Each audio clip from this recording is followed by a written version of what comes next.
Tyler Hoechlin has set up the perfect stage for James Gunn and David Corenswet Superman, but it's up to Gunn how he could make it work in 2025.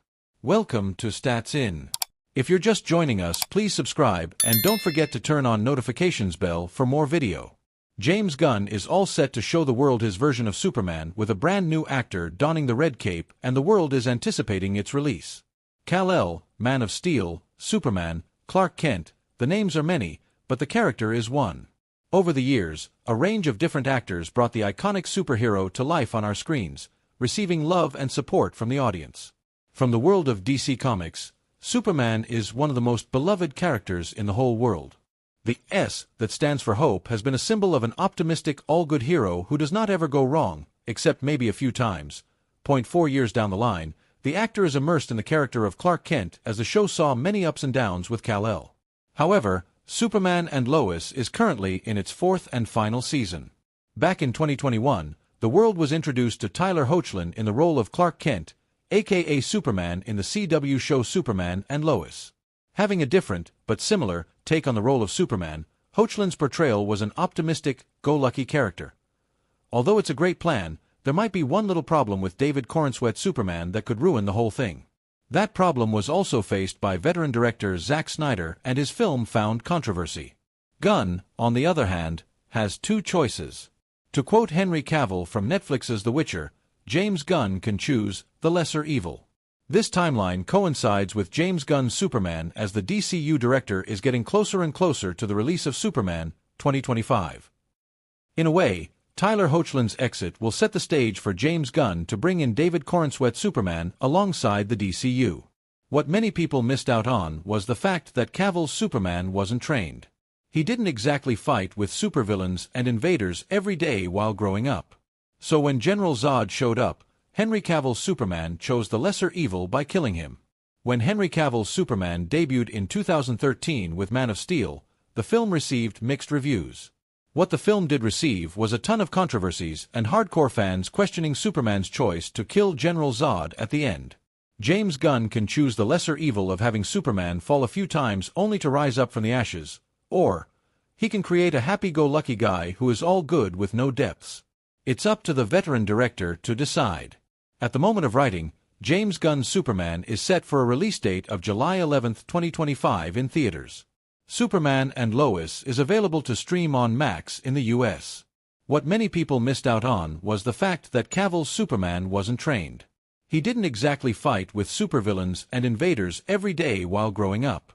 So when General Zod showed up, Henry Cavill's Superman chose the lesser evil by killing him. This take on Superman was a very dark, gritty, and ground-based approach for which Zack Snyder received a ton of criticism. That does not mean that he was wrong. For a more realistic style, and the morally gray area that the world is loving right now, Superman needs to learn from his mistakes. But how would mistakes happen if Superman is a happy-go-lucky, optimistic superhero who is just fighting evil? Superman has to stumble and fall in the beginning so that he can learn to fly. If James Gunn were to create a perfect Superman with David Corenswet, it would just be one of the reiterations of this character.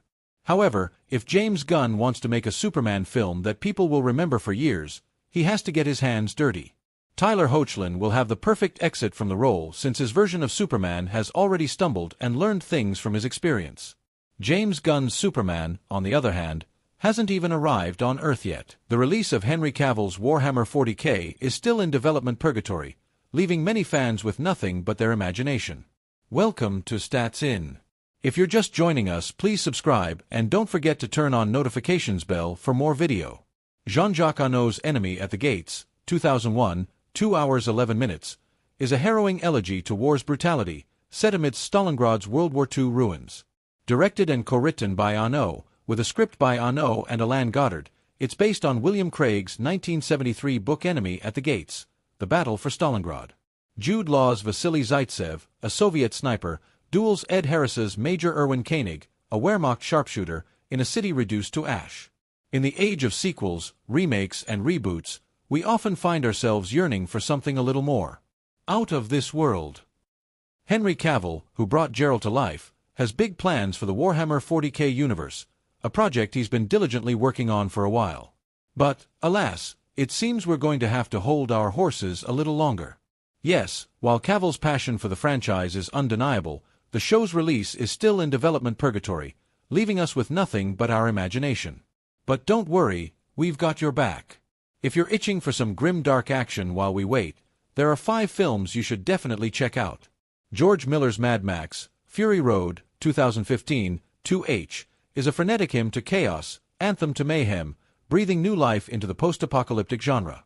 Charlize Theron's a fierce and unstoppable force, escapes the clutches of the tyrannical warlord Immortan Joe, leading a convoy through a savage, dust-choked wasteland. This cinematic tour de force conjures the scorched, anarchic days of Terra before the rise of the Emperor, offering a gritty, uncivilized mirror to Warhammer 40k's early Earth. With Joseph Fiennes, Rachel Weisz, Bob Hoskins, Ron Perlman, Eva Mattis, Gabriel Marshall Thompson, and Matthias Habich, the film's apocalyptic aura mirrors Warhammer 40k's Astra Militarum, soldiers flung into war's maw, prodded by commissars. In battle's crucible, lives are but kindling, and this film's bleak truth resonates deeply. So, sit tight, and let's dive into this cinematic universe, while we wait for Cavill's Warhammer 40,000 to become a reality. Helmed by Paul Anderson, Event Horizon, 1997, 1 hour 36 minutes, is a cult horror gem that feels ripped from Warhammer 40k's darkest tomes. A crew investigates the titular spaceship, lost after breaching a wormhole, akin to 40k's Warp. Its influence on Games Workshop's Necromunda and Gorkamorka is undeniable, with characters exuding orcish zest for speed and scraps. For 40k fans, this film's relentless action is a love letter to the galaxy's untamed heart, a must-watch for its visceral glory. Mad Max, Fury Road can be rented on Apple TV. Fan theories often place Event Horizon within the early timeline of Warhammer 40k, and honestly, it's hard not to see why. The film's eerie descent into madness and its overwhelming sense of demonic dread are reminiscent of the grim, perilous universe of 40k.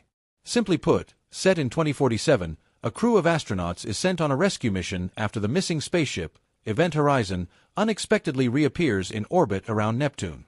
However, their search takes a chilling turn as they soon realize that a malevolent force has returned with it, bringing danger and dark secrets that were never meant to be uncovered. James Cameron's Aliens, 1986, 2 hours 17 minutes, transforms aliens horror into pulse-pounding action, shaping 40k's DNA.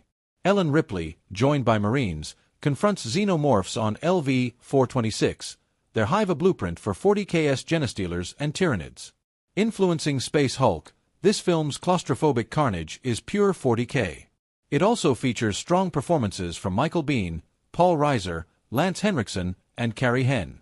A sci-fi titan, Aliens expanded its franchise's lore and remains a cornerstone for 40k fans, its relentless pace a thrilling echo of the galaxy's endless wars. Aliens